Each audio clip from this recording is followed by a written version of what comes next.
한때 한국인의 아침을 책임지던 작은 가게가 있었습니다. 등굣길에 한 손에 들고 다니던 그 따뜻한 토스트, 출근길에 허겁지겁 베어 물던 그 익숙한 맛. 하지만 이 소박한 한 조각 뒤에는 누구도 몰랐던 이야기가 숨어 있습니다. 한 평범한 주부의 절박한 선택, 학생 한 명의 말 한마디가 만들어낸 기적, 그리고 한국형 토스트 프랜차이즈가 성장과 위기를 함께 겪어온 지난 30년이 있었죠. 오늘 우리는 묻습니다. 이삭 토스트는 어떻게 한국의 아침이 되었고 지금 어디로 가고 있을까요? 한국 외식 시장의 수많은 성공 신화 중에서도 이삭 토스트의 이야기는 조금 특별합니다. 왜냐하면 이 브랜드의 시작은 철저하게 생존에서 출발했기 때문인데요. 1995년 청주 평범한 가정의 일상이 한순간 무너졌습니다. 남편의 갑작스러운 건강 악화, 한 집안의 생계를 책임져야 하는 상황이 한 사람의 어깨 위에 그대로 내려앉았죠. 그 사람은 바로 이삭 토스트 창업자 김학영 대표였습니다. 학원 강사로 일하며 버티려 했지만 그 수입만으로는 두 아이의 미래와 가정의 생활비를 감당하기엔 턱없이 부족했습니다. 그때 떠오른 것은 평화봉사단에서 봉사하던 시절의 기억이었는데요. 학생들에게 직접 만들어 나눠주던 그 토스트. 손에 익었고 맛을 기억했고 무엇보다 지금 바로 시작할 수 있는 일이었습니다. 그렇게 선택된 장소는 청주대학교 앞 3평짜리 작은 가게. 하지만 그녀에게는 마지막 희망이었습니다. 아침 6시부터 새벽 1시까지 이어지는 하루 19시간의 노동과 창문을 닫고 빵을 정리하고 불판 앞을 지키는 긴 하루. 하지만 그녀는 멈추지 않았습니다. 이곳에서 버텨야 내일이 있었기 때문입니다. 그렇지만 열심만으로 장사가 되는 건 아니었는데요. 그래서 그녀는 스스로에게 물었죠. 어떻게 하면 이 작은 가게가 살아남을 수 있을까? 그 답은 예상치 못한 곳에서 찾아왔습니다. 어느 날 단골이 되어버린 한 여학생이 토스트를 받아들고 말했죠. 사장님, 혹시 여기에 달콤한 소스 같은 거 넣어보면 어떨까요? 그 순간 김 대표는 직감했습니다. 과일을 갈아보고 재료를 섞어보고 맛이 변하면 다시 처음부터 무려 6개월 동안 이어졌죠. 그렇게 탄생한 것이 이삭 토스트의 상징, 비법 과일 소스였는데요. 사람들의 반응은 폭발적이었습니다. 사장님, 어제 먹은 그 소스 그것 또 주세요. 입소문이 퍼지면서 가게는 점점 손님들로 가득 차기 시작했습니다. 하지만 사람들이 다시 찾아온 이유는 맛 때문만은 아니었습니다. 김 대표는 힘든 와중에도 손님이 오면 덤으로 하나 더 챙겨주고 비 오는 날엔 휴지를 더 넣어주고 시험 기간엔 학생들에게 작은 간식을 건네기도 했죠. 그녀의 토스트에는 마음이 담겨 있었습니다. 그리고 누구도 예상하지 못했습니다. 이 작은 가게가 얼마 지나지 않아 청주에서 아침 맛집으로 불리기 시작했습니다. 하지만 김학영 대표는 여기서 멈추지 않았는데요. 2003년 이삭 토스트의 역사를 바꾸는 선택이 찾아옵니다. 대전의 한 아파트 단지 입구. 좌판을 놓고 액세서리를 팔던 젊은 부부가 있었습니다. 장사는 잘 됐지만 가게를 낼 여유도 배울 곳도 없었죠. 이 이야기를 들은 김 대표는 망설임 없이 말했습니다. 제가 도와드릴게요. 매장도 기술도 필요한 건 모두 드릴게요. 그렇게 8천만 원을 들여 1호 가맹점을 직접 만들어줍니다. 이 결정이 바로 이삭 토스트 프랜차이즈의 시작이었는데요. 가맹비도 없었고 교육비도 없었습니다. 브랜드가 처음 내세운 철학은 아주 단순했습니다. 같이 잘 살자. 이 철학은 금세 전국으로 퍼져나갔습니다. 점주들은 말했죠. 본사와 싸우지 않는 브랜드가 있다. 가맹비를 받지 않는 프랜차이즈는 처음 본다. 누가 어려워지면 직접 내려가 도와주고 필요하면은 사비로 인테리어까지 고쳐줬습니다. 확장보다 사람, 수익보다 관계를 먼저 생각한 브랜드. 이것이 바로 이삭 토스트의 진짜 경쟁력이었습니다. 하지만 점포가 늘수록 새로운 고민이 생겼는데요. 어떻게 하면 전국 어디서나 똑같은 맛을 낼 수 있을까? 2014년 이삭 토스트는 대대적인 표준화 작업에 들어가는데요. 식빵 규격 통일, 소스 일원화, 조리 매뉴얼 제작, 교육 시스템 강화, 결과는 예상대로 성공적이었습니다. 2022년 가맹점은 907개, 2023년 923개, 2024년에도 900개가 유지되며 전국적인 브랜드 규모가 안정적으로 이어졌죠.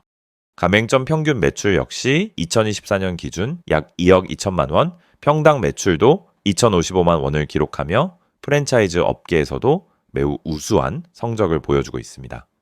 이삭 토스트가 전국적으로 빠르게 성장하던 그 시기, 한국의 아침 시장에는 또 하나의 이름이 조용히 자리를 잡고 있었습니다. 바로 석봉 토스트인데요. 1997년 서울 무교동. 단돈 230만 원을 주고 산 중고 스낵카. 그 작은 노점에서 시작된 브랜드였습니다.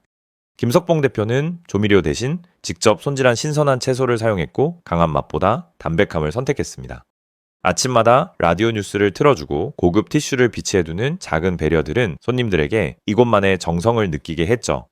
건강한 토스트, 친절한 사장님이라는 입소문이 퍼져나갔습니다. 그리고 2000년대 중반엔 푸드트럭 형태의 매장이 110곳에 육박하며 전성기를 맞았습니다.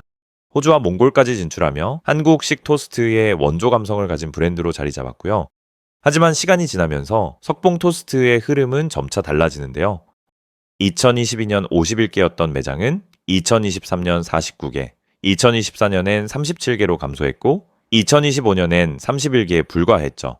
3년간 신규 개점은 단 한 곳도 없었고 대신 계약 해지가 꾸준히 늘었습니다. 이 과정에서 가맹본부의 재무 상황도 무거운 짐이 됐는데요. 2022년부터 2024년까지 자본은 계속 마이너스를 기록하며 사실상 완전 자본 잠식 상태였고요. 이런 변화들 속에서 한국의 아침 시장은 이삭 토스트와 석봉 토스트라는 두 가지 축을 넘어 더욱 다양한 형태로 확장되었는데요. 여기에 편의점의 샌드위치, 카페의 브런치 메뉴, 배달 기반 자체 앱까지 출시하면서 빠르게 세분화되기 시작했습니다. 한국의 아침은 더 이상 독점의 시대가 아니었습니다. 경쟁의 시대가 열린 것이죠. 하지만 브랜드가 커질수록 이삭 토스트는 자연스럽게 감춰져 있던 과제들도 함께 마주하게 되는데요. 가장 먼저 불거진 건 가맹점과 본사 간의 갈등이었습니다. 일부 점주들은 계약 조건이 본사에 유리하다는 의견을 냈고 운영 매뉴얼을 적용받는 과정에서 부담을 느꼈다는 이야기도 전해졌습니다. 상생 브랜드라는 이미지 때문에 이런 의견은 더 크게 주목받았습니다. 소비자 영역에서도 여러 이슈가 등장했는데요.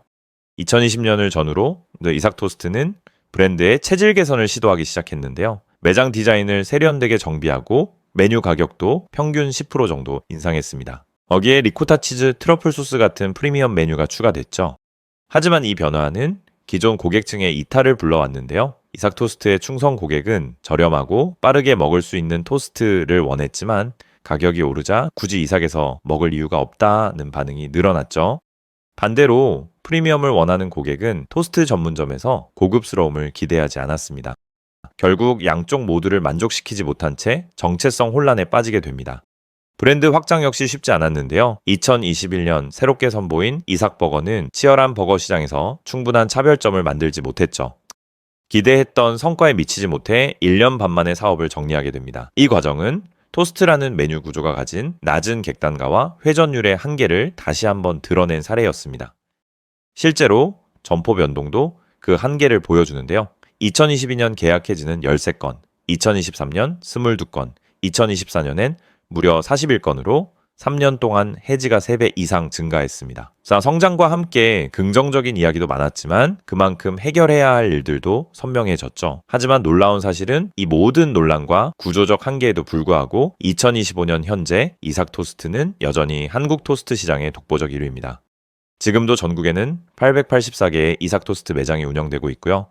2024년 기준 가맹본부 재무 역시 안정적입니다. 연 매출 567억 원, 영업이익 56억 원, 당기순이익도 53억 원을 기록하며 프랜차이즈 본부 중에서도 상위권의 수익 구조를 보여주고 있죠. 또한 전국 매장의 평균 월 매출은 2024년 기준 약 1,850만 원 수준인데요. 지역별로 차이가 있지만 이 정도 규모가 꾸준히 유지된다는 건 고객 수요가 여전히 탄탄하다는 뜻이기도 합니다. 해외에서도 이삭 토스트는 여전히 K-토스트라는 이름으로 존재감을 드러내고 있습니다. 마카오, 홍콩, 말레이시아, 대만, 특히 대만에서는 백화점 팝업 스토어 대성공 이후 정식 매장까지 안정적으로 운영되며 현지에서 인지도 높은 브랜드로 자리 잡았습니다.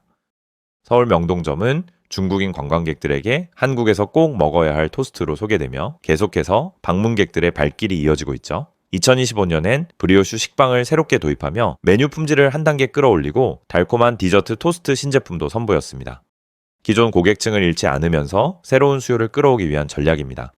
또한 이삭 토스트 100일장 같은 고객 참여 이벤트를 열어 브랜드와 소비자가 직접 소통할 수 있는 장을 만들고 있고요. 그리고 무엇보다 중요한 점은 논란과 경쟁 속에서도 토스트 시장에서 이삭 토스트의 브랜드 파워는 여전히 압도적이라는 사실이죠. 한국인의 기억 속에 자리 잡은 등굣길의 맛, 출근길의 위로라는 감성, 그리고 전국 어디서나 쉽게 찾을 수 있다는 접근성. 이 힘이 이삭 토스트를 지금도 넘버원 프랜차이즈로 만들어주고 있습니다. 토스트 한 장은 아마도 가장 단순한 음식일지도 모릅니다. 빵 두 장 사이에 몇 가지 재료가 들어갈 뿐이죠. 하지만 어떤 사람에게는 그 한 장이 하루를 버티게 해주는 힘이 되기도 하고 어떤 사람에게는 삶을 다시 세우게 해준 작은 희망이 되기도 합니다. 3평짜리 작은 가게에서 시작된 브랜드가 30년 동안 수많은 점포를 세우고 해외까지 뻗어나기까지 그 안에는 누군가의 땀과 노력, 그리고 같이 잘 살자는 단순한 신념이 담겨 있었습니다. 하지만 지금 이삭 토스트는 또 한 번 선택의 갈림길에 서 있습니다. 시장은 변했고 경쟁은 더 치열해졌으며 고객의 기대는 달라졌습니다. 그렇다면 이삭 토스트는 앞으로도 착한 브랜드로 남을 수 있을까요? 그리고 이 브랜드의 다음 10년은 어떤 모습으로 완성될까요? 이 영상이 유익하셨다면 구독과 좋아요, 알림 설정까지 부탁드립니다. 여러분의 한 클릭이 다음 이야기를 만드는 힘이 됩니다.